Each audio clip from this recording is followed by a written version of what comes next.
Well, I'm sure, like many of you, I've been spending more time out in nature, walking in the parks these days.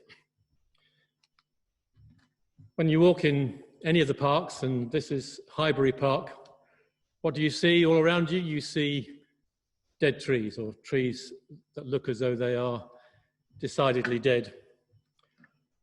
And they'll stay that way for quite some time, won't they?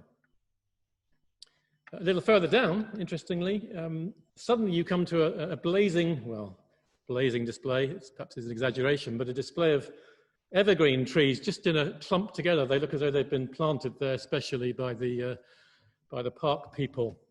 The exception to the rule, the evergreen trees, they just stay there, they never change. There they are, just standing there doing what they do. I have an evergreen tree, bush, in my garden, a rosemary bush. It's quite splendid. I'm rather proud of it. Proud of it because I spend a lot of time cooking with rosemary, because it's always there. It's always dependable, never changes. Out on the, in another direction in the park, if you look right on the far edge of this picture, you'll see an oak tree, which has still got some yellow leaves on it. It's hanging on for dear life, trying to hold on to the autumn and not break into the winter. And I'm not sure whether I think this is a majestic situation or a sad situation, hanging on for dear life to the past, rather than allowing the death to take place so that the new life can do its business inside and spring up in a couple of months' time. I might think to myself, if we go back to the apparently dead trees, how can I bring these trees back to life? When you look at these trees, there's like a tussle between your eyes and your heart and mind. Your eyes tell you it's dead, there's no life there, and it kind of makes you feel a little bit down, perhaps, and depressed. And yet your heart and mind tell you that one day this tree, all of these trees, are going to spring into life. New birth, new life, change. If you were to ask, how can I bring these trees back to life and beauty and colour and glory, you'd say it's a crazy question. It's not your job. That's something that God does all by himself in his own good time. It's a ridiculous question. And yet, God is able to do things by himself, and yet he loves to collaborate with people as well. He loves teamwork.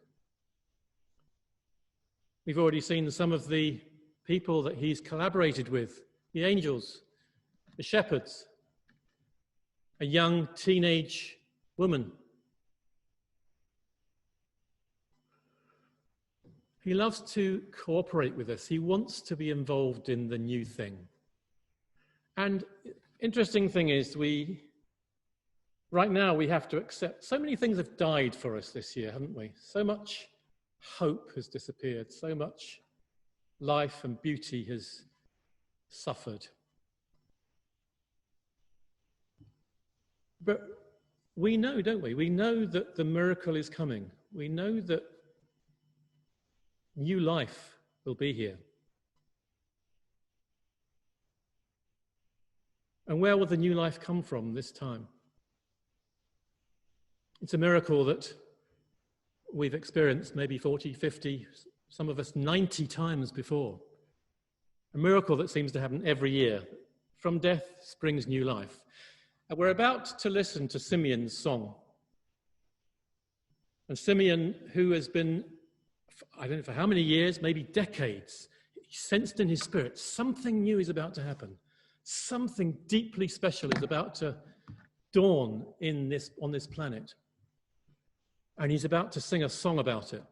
And there's one thing that's special and different about Zechariah's song from from Simeon's song from Mary's and Elizabeth's and Zechariah's.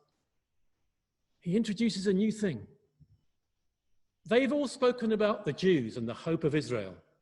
And he speaks about a light to lighten the Gentiles. This is the new thing that God is doing now. And the thing that we have to do is to what? We don't have to make it all happen. Come February, March, April, there's going to be a new beginning. There's going to be new life, new things. It won't be the same. Many people tell us it won't be the same as the old world. The new world will be different. Just as the new world was different in the time of Jesus, because God was doing a new thing. So the question to us all is, what is the new thing God is doing? Don't worry, he will do it. What is the new change? What is the thing that we will need to embrace and observe? Let's watch out for it. Let's be full of hope, because it's in God's hands. And let's wait and see if we can't be part of that story and collaborate with God, just as he loves us to.